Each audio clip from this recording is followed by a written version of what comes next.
ini saya menjadi MC dan perkenalkan nama saya Andika Putri Krismantoro dan perkenalkan di sebelah saya ada Putra Abdillah Farid dari suku Dayak. Suprasi Zainal Madani dari suku Sunda. Nadia Usana dari suku Ambon. Elena Azahariani dari suku Pali. Aulia Kurnadewi dari suku Batak. Di episode kali ini kita bakal bahas sesuatu yang dekat banget sama kehidupan sehari-hari, yaitu sistem kekerabatan. Mungkin sering kita dengar kata kekerabatan, tapi apa sih maksudnya? Nah, sederhananya, sistem kekerabatan itu cara sebuah masyarakat mengatur hubungan keluarga dan sosialnya. Setiap suku di Indonesia punya sistem kekerabatan yang unik. Misalnya, ada yang patrilineal dan matrilineal. Nah, seru banget kan kalau kita bahas bareng-bareng. Gimana sih kehidupan di suku Bali?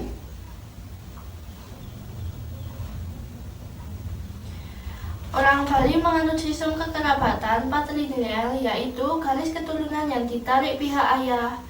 Anak laki-laki punya peran penting untuk nerusin nama keluarga dan tanggung jawab adat. Kalau perempuan menikah, biasanya ikut ke keluarga suaminya.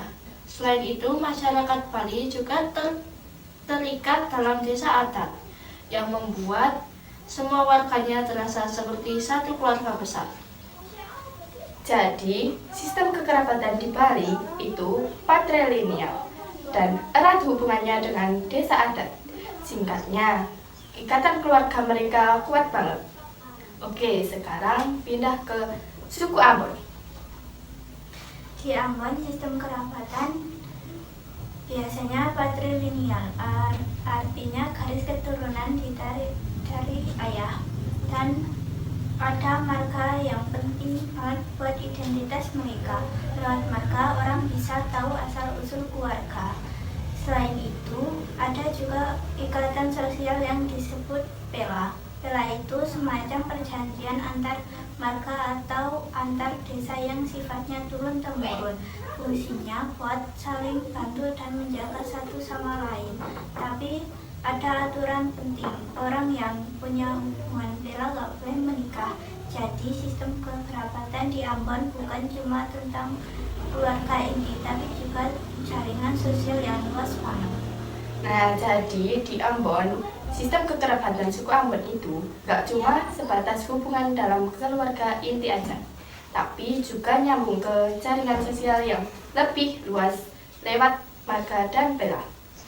Keren banget kan budaya yang bikin masyarakatnya solid dan penuh rasa persaudaraan. Nah, sekarang kita pindah ke sistem kekerabatan suku Sunda. Orang Sunda punya sistem kekerabatan yang sifatnya bilateral, artinya garis keturunan dihitung dari ayah dan juga ibu. Jadi kedudukan keluarga dari bapak maupun ibu sama-sama penting. Dalam kehidupan sehari-hari, orang Sunda sangat menjunjung tinggi nilai kekeluargaan, ramah dan gotong royong. Hubungan kekerabatan ini juga terlihat dari kebiasaan saling bantu antar saudara maupun tetangga yang dianggap bagian dari keluarga besar. Nah, jadi di Sunda, sistem kekerabatan itu menekankan keseimbangan antara keluarga ayah dan ibu dengan ikatan sosial yang erat dan penuh rasa kekeluargaan. Oke, sekarang kita pindah ke sistem kekerabatan suku Dayak. Dalam masyarakat Dayak, sistem kekerabatan umumnya patrilineal, artinya garis keturunan ditarik oleh pihak ayah. Nama keluarga dan warisan biasanya diteruskan oleh anak laki-laki. Karena itu, posisi ayah dianggap penting banget dalam menjaga keberlanjutan keluarga. Selain itu, anak laki-laki juga punya tanggung jawab untuk meneruskan adat dan menjaga hubungan kekerabatan. Sedangkan anak perempuan kalau menikah biasanya akan mengikuti keluarga suaminya. Jadi meskipun sama-sama dihargai, peran laki-laki dalam garis keturunan lebih dominan. Nah, jadi di suku Dayak, sistem kekerabatan itu lebih bersifat patrilineal, di mana garis keturunan diteruskan lewat pihak ayah dan anak laki-laki punya peran penting. Inilah yang bikin struktur keluarga mereka jelas dan adatnya tetap terjaga. Dan sekarang kita pindah ke suku Batak. Di Batak punya sistem kekerabatan yang unik banget. Namanya Dalyat Notolu, artinya tubuh berkaki tiga. Nah, dalam sistem ini ada 3 unsur penting. Hula-hula yaitu pihak keluarga istri yang sangat dihormati dengan tubuh yaitu saudara semarga. Dan baru yaitu pihak keluarga yang menerima perempuan. Ketiga unsur ini saling melengkapi dan jadi dasar kehidupan sosial orang Batak, baik dalam acara adat maupun keseharian. Jadi setiap orang Batak selalu tahu posisinya dalam kekerabatan.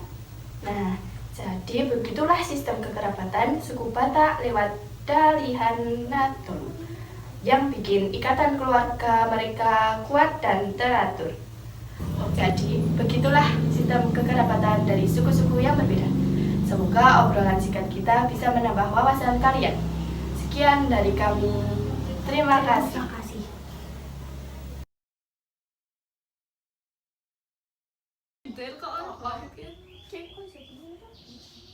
Mau terus ya? Sesuatu yang dekat. Dekat apa dekat? Dekat kok dekat. Menurut Apa dekat kok dekat? Maksudnya aku ya misalnya ya.